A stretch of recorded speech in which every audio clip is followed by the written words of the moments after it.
हमारे चैनल में आपका स्वागत है। महाभारत कथा भाग 8 द्रौपदी स्वयंवर।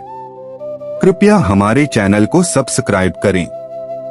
दोस्तों, हमें आपके सहयोग की बहुत आवश्यकता है। कृपया हमारे चैनल पेज को सब्सक्राइब करें। हम यहां आपके लिए बहुत अच्छी जानकारी और ज्ञानवर्धक सामग्री लेकर आते हैं।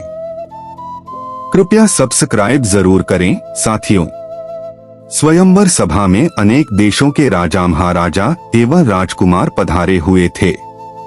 एक ओर श्री कृष्ण अपने बड़े भाई बलराम तथा गणमान्य यदुवंशियों के साथ विराजमान थे। वहां वे ब्राह्मणों की पंक्ति में जाकर बैठ गए। कुछ ही देर में राजकुमारी द्रौपदी हाथ में वरमाला लिए अपने भाई धृष्टद्युम्न के साथ उस सभा में पहुंची। धृष्टद्युम्न ने सभा को संबोधित करते हुए कहा, हे विभिन्न देश से पधारे राजा महाराजाओं एवं अन्य गणमान्य जनों, इस मंडप में बने स्तंभ के ऊपर बने हुए उस घूमते हुए यंत्र पर ध्यान दीजिए। उस यंत्र में एक मछली लटकी हुई है तथा यंत्र के साथ घूम रही है।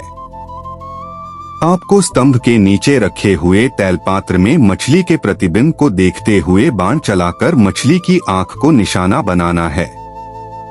मछली की आंख में सफल निशाना लगाने वाले से मेरी बहन द्रौपदी का विवाह होगा।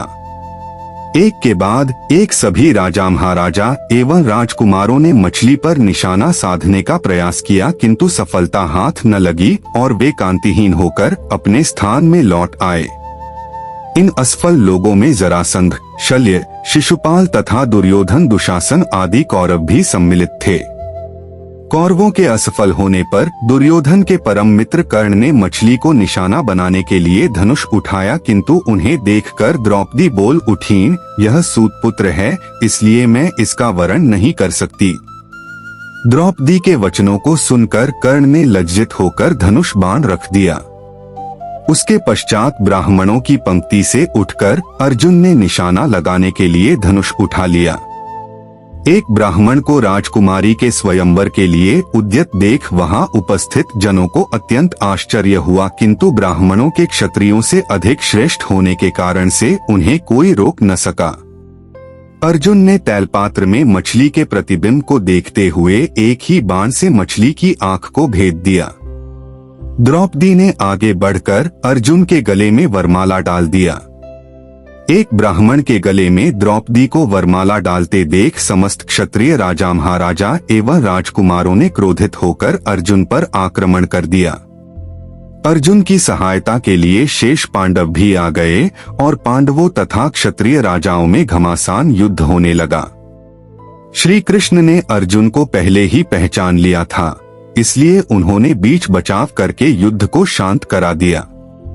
दुर्योधन ने भी अनुमान लगा लिया कि निशाना लगाने वाला अर्जुन ही रहा होगा और उसका साथ देने वाले शेष पांडव रहे होंगे। वारणावत के लाक्षागृह से पांडवों के बच निकलने पर उसे अत्यंत आश्चर्य होने लगा। पांडव द्रौपदी को साथ लेकर वहां पहुंचे जहां वे अपनी माता कुंती के साथ निवास कर रहे थे। द्वार से ही अर्जुन ने पुकारकर अपनी माता से कहा, माते, आज हम लोग आपके लिए एक अद्भुत भिक्षा लेकर आए हैं। उस पर कुंती ने भीतर से ही कहा, पुत्रों, तुम लोग आपस में मिलबांट उसका उपभोग कर लो। बाद में यह ज्ञात होने पर कि भिक्षा वधू के रूप में है, कुंती को अत्यंत पश्चाताप हुआ, किंतु माता के वचनों को सत्य सिद्ध करने के लिए कुंती ने पांचों पांडवों को पति के रूप में स्वीकार कर लिया। पांडवों के द्रौपदी को साथ लेकर अपने निवास पर पहुंचने के कुछ काल पश्चात उनके पीछे पीछे कृष्ण भी वहां पर आ पहुंचे। कृष्ण ने अपनी बुआ कुंती के चरण स्पर्श करके आशीर्वाद प्राप्त किया और सभी पांडवों से गले मिले। औपचारिकताएं पूर्ण होने के पश्चात युधिष्ठिर ने कृष्ण से पूछा, हे द्वारिकाधीश, आपने हमारे इस अज्ञातवास में हमें पहचान कैसे लिया? कृष्ण ने उत्तर दिया, भीम और अर्जुन के पराक्रम को देखने के पश्चात भला मैं आप लोगों को कैसे न पहचानता। सभी से भेंट मुलाकात करके कृष्ण वहां से अपनी नगरी द्वारिका चले गए। फिर पांचों भाइयों ने भिक्षावृत्ति से भोजन सामग्री एकत्रित किया और उसे लाकर माता कुंती के सामने रख दिया। कुंती ने द्रौपदी से कहा, देवी इस भिक्षा से पहले देवताओं के अंश निकालो, फिर ब्राह्मणों को भिक्षा दो, तत्पश्चात आश्रितों का अंश अलग करो। उसके बाद जो शेष बचे उसका आधा भाग भीम को और शेष आधा भाग हम सभी को भोजन के लिए परोसो। पतिव्रता द्रौपदी ने कुंती के आदेश का पालन किया। भोजन के पश्चात कुशासन पर मृगचर्म बिछाकर वे सो गए। द्रौपदी माता के पैरों की ओर सोई। द्रौपदी के स्वयंवर के समय दुर्योधन के साथ ही साथ द्रुपद, धृष्टद्युम्न एवं अनेक अन्य लोगों को संदेह हो गया था कि वे ब्राह्मण पांडव ही हैं। उनकी परीक्षा करने के लिए द्रुपद ने धृष्टद्युम्न को भेजकर उन्हें अपने राजप्रासाद में बुलवा लिया।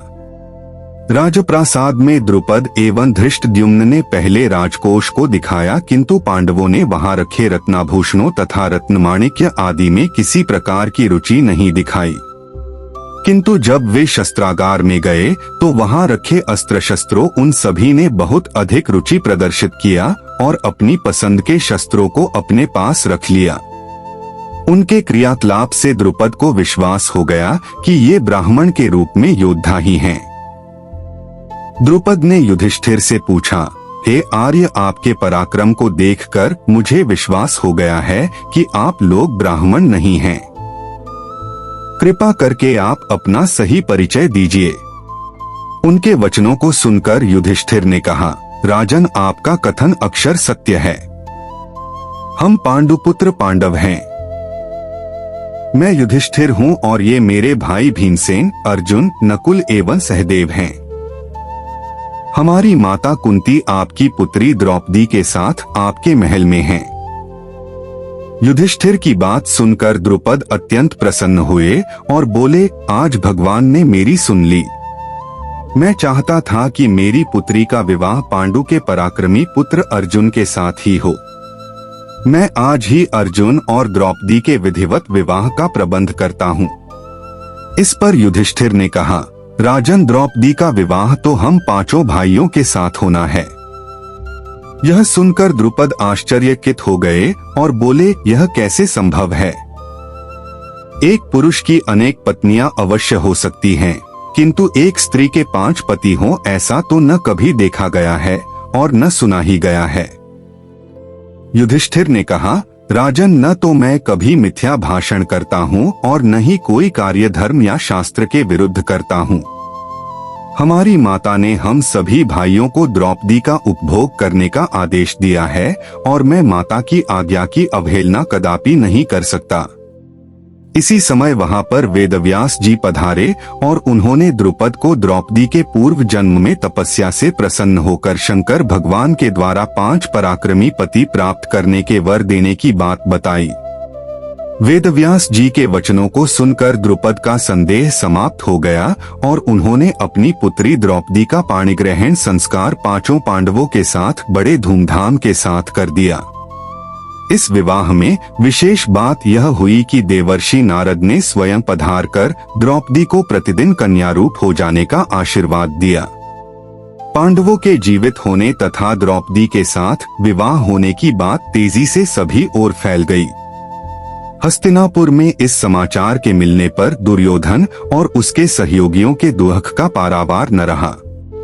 वे पांडवों को उनका राज्य लौटाना नहीं चाहते थे, किंतु भीष्म, विदुर, द्रोण आदि के द्वारा धृतराष्ट्र को समझाने तथा दबाव डालने के कारण उन्हें पांडवों को राज्य का आधा हिस्सा देने के लिए विवश होना पड़ गया। विदुर पांडवों को बुला लाए। धृतराष्ट्र, द्रोणाचार्य, कृपाचार्य, विकर्ण, चित्रसेन आदि सभी ने उनकी अगवानी की और राज्य का खांडव वन नामक हिस्सा उन्हें दे दिया गया। पांडवों ने उस खांडव वन में एक नगरी की स्थापना करके उसका नाम इंद्रप्रस्थ रखा तथा इंद्रप्रस्थ को राजधानी बनाकर राज्य करने लगे। युधिष्ठिर की लोकप्रियता के कारण कौरवों के राज्य के अधिकांश प्रजाजन पांडवों के राज्य में आकर बस गए। हमारे चैनल सावी थिंग्स को सब्सक्राइब करें और हमारा समर्थन करें। इससे हमें आपके लिए ऐसे और कंटेंट लाने में मदद मिलेगी। धन्यवाद। मिलते हैं अगले भाग में। धन्यवाद।